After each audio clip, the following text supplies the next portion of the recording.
Welcome back, fight fans. Welcome back. Let's just dig right into it. This is another divisional breakdown with the IBFP, and this time we're going to break down the super middleweight division at 168 pounds, and we're just going to go over all the fighters. You have Joe Saunders, the WBO champion, Caleb Plant, the IBF, Callum Smith, the WBA, and Anthony Terrell, the WBC. Canelo Alvarez is the WBA regular super middleweight champion, and so he's on the outside looking in.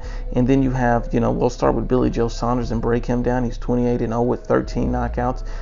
Joe Saunders is 29 years old, 5'11". He's a southpaw. He's going to be a very tricky fighter for these guys to compete with.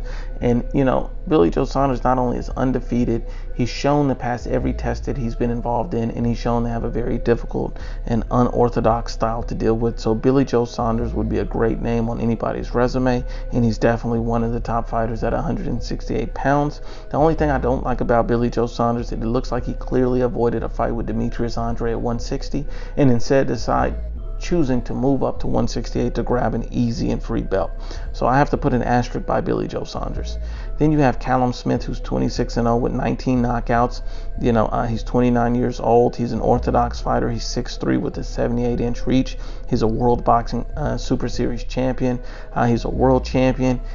He has a very good resume, and many people regard him as possibly the best fighter at 168 pounds. But what my concerns with Callum Smith is the fact that, he had an opportunity to unify with Joe Saunders, and he looked to pass on that. Could be because the financial, situation wasn't right, but it doesn't seem he was too interested in that fight at all, because it didn't look like he wanted to risky fight against a guy like Joe Saunders when he has a potential shot against Canelo Alvarez lined up around the corner.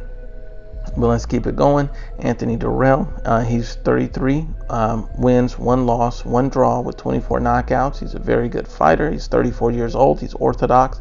He's 6'2" with a 74.5-inch reach. So he's going to be a very difficult opponent for anyone to get in the ring with. But he has tasted defeat. He's never been knocked out. So that's a good thing. He's possibly lined up against a David Benavidez next. And so this could be a short title reign for Anthony Terrell, because it looks like all the intangibles, height, reach, and youth, are all on Benavidez's side. And so let's keep it going. Caleb Plant is the next champion. Caleb Plant is 19-0 with 11 knockouts. He's 27 years old, 6'1" with a 74-inch reach. He's an orthodox fighter, so he's going to be probably the most difficult boxer to box in the 168-pound division. Caleb Plant is truly a special fighter, and I believe he's on the verge of being elite. He just needs that one big name. And so then we get to the guys that are the wild cards of the division. You get to David Benavidez, who's on the outside looking in. He's a former world champion. He's 21-0 with 18 knockouts. He's 22 years old. He's 6'1.5" with a 77-inch reach. The fact that he's 22 years old and already this accomplished, this talented, and on the outside looking in, he's definitely a wild card and could be a star in this sport for years to come. Then you have Saul Canelo Alvarez, who has an incredible record of 52 wins, 1 loss, 2 draws with 35 knockouts. He's 29 years old. He's another wild card. He's 5'8" with 70.5-inch reach. He has probably the best resume in boxing today, outside of Manny Pacquiao, of course. And you look at it and you see that Canelo Alvarez is an elite level fighter, proven at 160, and he looks to want to unify and become undisputed at 160, but he also wants to test himself against the best fighters at 168 and even 175. So it's going to be interesting to see who Canelo Alvarez takes on next. And he's been rumored to possibly fighting Callum Smith down the road. And so if he ends up fighting Callum Smith, that will determine where he stands in the 168-pound division.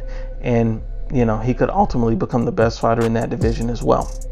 But once again, this is another divisional breakdown from the IBFP. Please share, like, and you must absolutely subscribe.